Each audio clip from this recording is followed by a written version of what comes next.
You remember in our last two videos, we talked about 7 different problems you can encounter when you consume too much salt due to the high levels of sodium when you take in too much salt.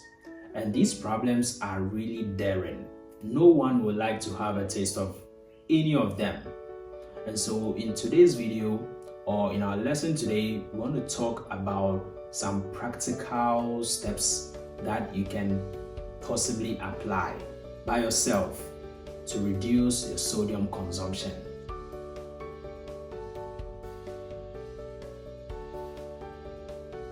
Reducing your salt intake involves making mindful choices and making some changes in your habits to help you reduce the sodium consumption.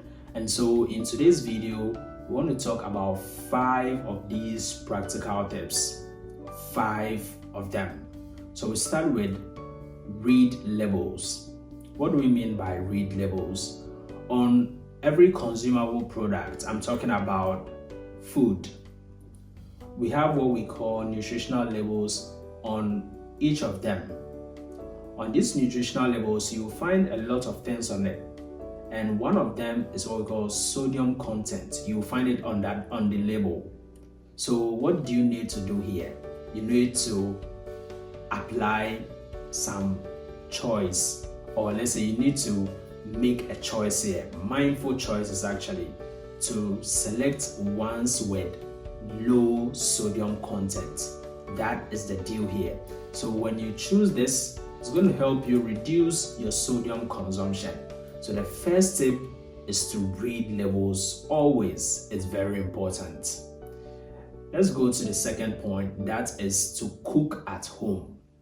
Cooking at home is one of the best practical solutions you can ever apply when it comes to taking in sodium, or let's say consuming salt actually, because when you are able to cook from scratch at home, you control the amount of salt used. So you know that you need to reduce your salt intake. So you are going to measure the amount of salt you use. That is it.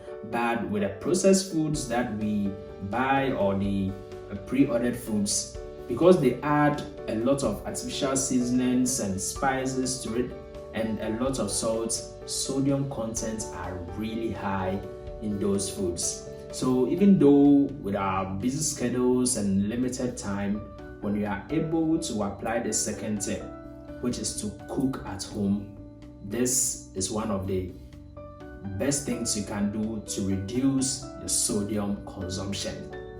Now let's talk about the third one, that is to use salt alternatives. Use salt alternatives. What do we mean by this? Because of limited time, even though we want to cook at home, we like to fast track things, and everyone would like to make things very, very fast for them so they can get enough time for other things.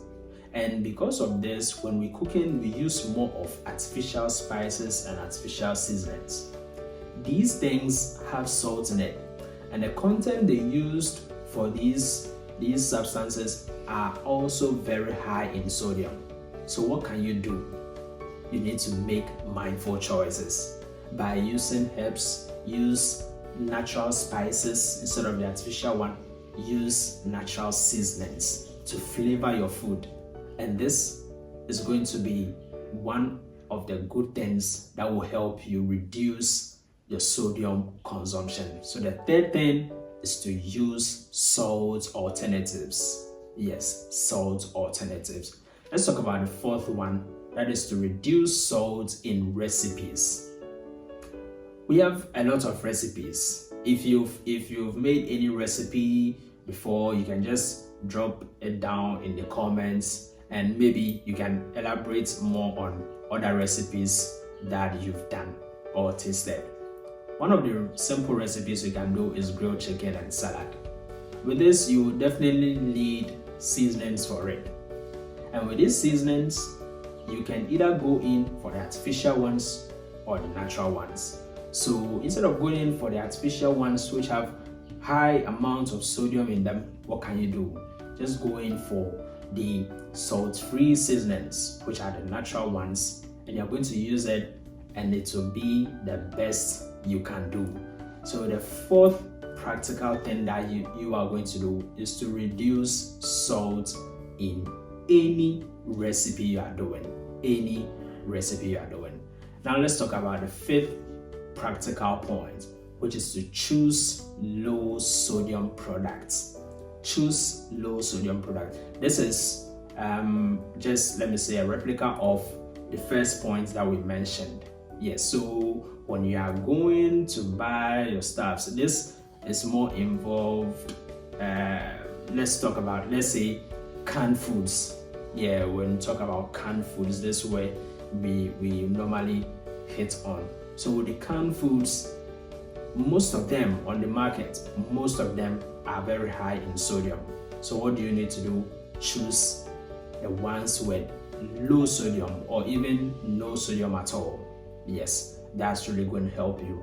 And by doing this, you need to read labels as well. So I think these 5 practical steps can help you. They are all personal things that you will do. No one is going to do it for you.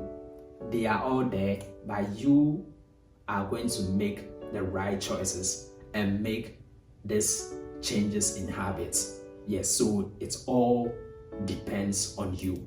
We have 5 more practical tips that you can follow to reduce your sodium consumption so that you don't fall victim to the 7 daring problems we talked in our last 2 videos. So in our next video, in our next topic, I'm going to talk about the next 5 practical tips that you can personally do to reduce your sodium content.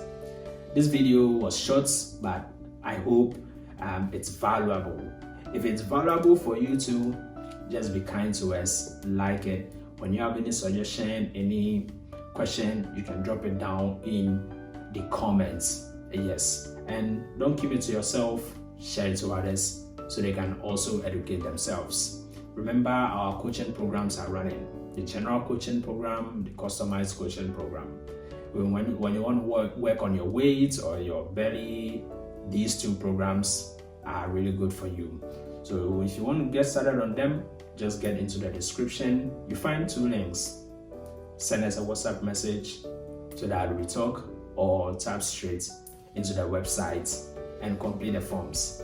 This is the Holistic Wellness Sports from the studios of Eddie Fitness 24 Club. Talk to you soon.